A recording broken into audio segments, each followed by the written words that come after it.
Menteri Kesehatan Budi Gunadi Sadikin mengungkapkan strategi testing yang dikembangkan Indonesia untuk atas pandemi COVID-19 salah sasaran. Sebab yang ditesting adalah mereka yang mau berpergian, bukan orang yang menjadi suspek atau orang yang memiliki riwayat tinggal di wilayah yang melaporkan transmisi lokal atau kontak dengan pasien terkonfirmasi COVID-19 dalam 14 hari terakhir.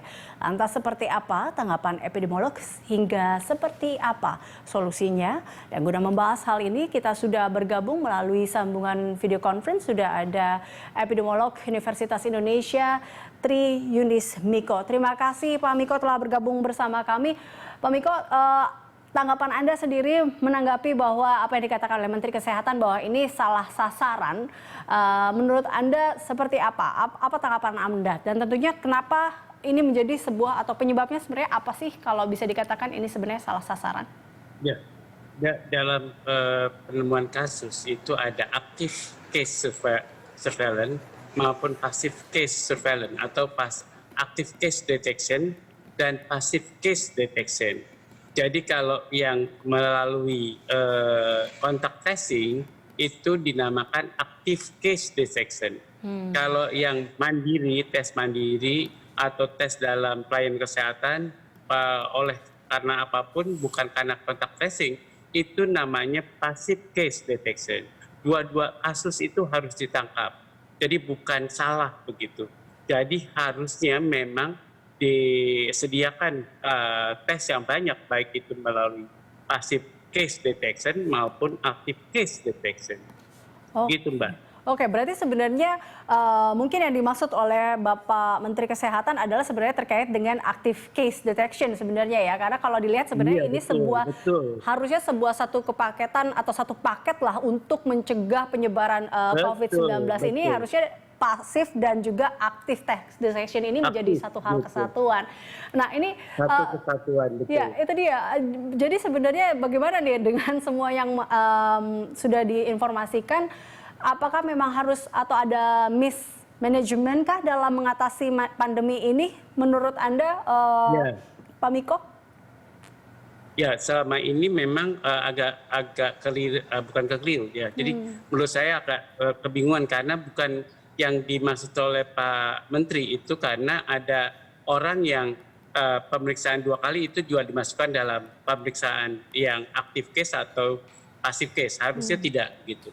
Kalau periksa ulang atau periksa kesembuhan itu tidak masuk dalam pemeriksaan untuk penemuan kasus. Jadi penemuan kasus itu harus untuk orang yang pertama kali, baik itu untuk dalam kontak tracing maupun dalam pelayanan kesehatan. Jadi harus clear. Kalau 2 kali tidak masuk dalam laporan surveillance, jadi harus dibedakan orang yang periksa monitoring kesembuhan untuk kasus yang berat dan untuk kasus yang sedang. Kalau dulu untuk kasus ringan diperiksa 2 kali begitu. Nah sekarang tidak, apalagi untuk OTG dulu 2 kali, sekarang tidak begitu. Harusnya itu dipisahkan untuk monitoring dan untuk case detection. Kira-kira begitu. Oke, nah ini dia terkait dengan case detection, kan ini memang masih menjadi PR kita tentunya dari awal sampai saat ini terkait dengan testing juga. Dan kita tahu juga tadi dikatakan terkait dengan tantangan metode tes kita juga. Ini apa sih sebenarnya yang Anda lihat masalah saat ini terkait dengan case detection kita sendiri, Pak Miko, yang memang harus dirapikan atau menjadi evaluasi kita untuk ke depannya? Jadi active case detection itu dari kontak tracing itu harus menemukan pola penularan. Jadi pola penularan itu penting dalam kontak tracing karena itu salah satunya cara untuk memutus rantai penularan dan menghentikan penularan COVID-19. Kemudian kalau passive case detection biasanya orang nggak tahu dia kontak dengan siapa, dia periksa mandiri. Kemudian kalau dia merasa kontak pun tetap harus diwawancara seperti kontak tracing. Oleh karena itu dari 2 arah, baik itu active case detection, kita tahu cara penularan yang paling banyak, kemudian dalam case passive case detection, kemudian kita tahu juga begitu cara penularan yang paling banyak. Oleh karena itu cara penularan ini baik itu melalui aktif maupun melalui pasif case detection, kita akan memutus rantai penularannya. Harusnya begitu. Jadi itu tidak dilakukan dengan cermat begitu. Oke, baik. Dengan tadi dengan tanggapan yang diberikan oleh Menteri Kesehatan sendiri, Anda melihatnya bagaimana nih kalau memang akhirnya ada kemungkinan akan ada perubahan lagi terkait dengan testing COVID-19 ini? Enggak, sebenarnya arahnya sudah benar. Cuman active case detection-nya informasinya atau data yang dikumpulkan tidak dianalisis dengan cermat begitu. Jadi dianalisis tapi tidak cermat. Kemudian passive case detection-nya ada yang termix atau tercampur dengan active case detection-nya sehingga itu menjadi kacau balau begitu. Jadi menurut saya mari kita pilih-pilih mana yang active case detection, mana yang passive case detection, kemudian dua-duanya dicermati pola penularannya di mana pola penularannya paling banyak, kemudian diputus pola penularannya. Dan tes itu harus sebanyak-banyaknya untuk menemukan atau mendetek kasus sebanyak-banyaknya. Jadi kalau bisa semua sebanyak-banyaknya, begitu kasus dideteksi, isolasi. Tidak ada tawar-menawar, mau itu OTG, kasus ringan, kasus berat, kasus sedang, itu semuanya diisolasi, nggak ada tawar-menawar. OTG di rumah boleh, ya itu salah lah gitu. Maka penularannya akan banyak begitu. Jadi kalau kasus ringan di rumah itu salah. Lihat dulu rumahnya, apakah kemudian rumahnya bisa, lihat orangnya tanda tangan dia, apakah dia bisa mengisolasi dengan patuh. Kalau dia tidak bisa dan tidak dengan tanda tangan, tidak dengan patuh mengisolasi dirinya, don't do it. Jangan lakukan itu. Ini demi masyarakat.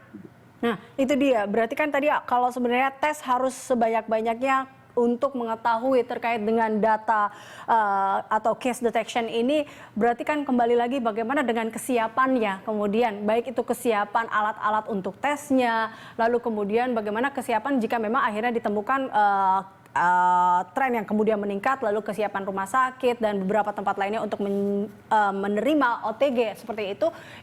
Anda sendiri melihat kesiapan kita terkait dengan hal ini seperti apa, Pak Miko?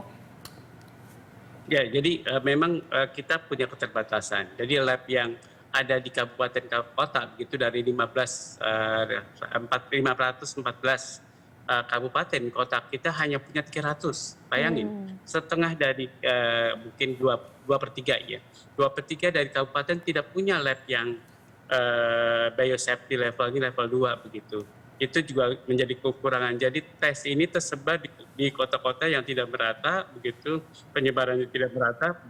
Kemudian kabupaten atau kota yang tidak punya tes COVID begitu atau tes PCR akan menjadi terkendala dalam penemuan kasus, mengisolasi kasus dan mengkarantinanya begitu. Jadi terkendala. Jadi seolah-olah mereka kasusnya sedikit yang ditemukan, padahal itu belum tentu gitu. Jadi harusnya kabupaten yang sedikit itu dipastikan bahwa mereka memang sedikit gitu. Jadi mudah-mudahan dalam waktu dekat ini akan terkonfirmasi. Oke, baik. Baik Pak Miko, terima kasih telah bergabung bersama kami dan memberikan informasinya. Pemirsa, Tri Yunis Miko, epidemiolog Universitas Indonesia.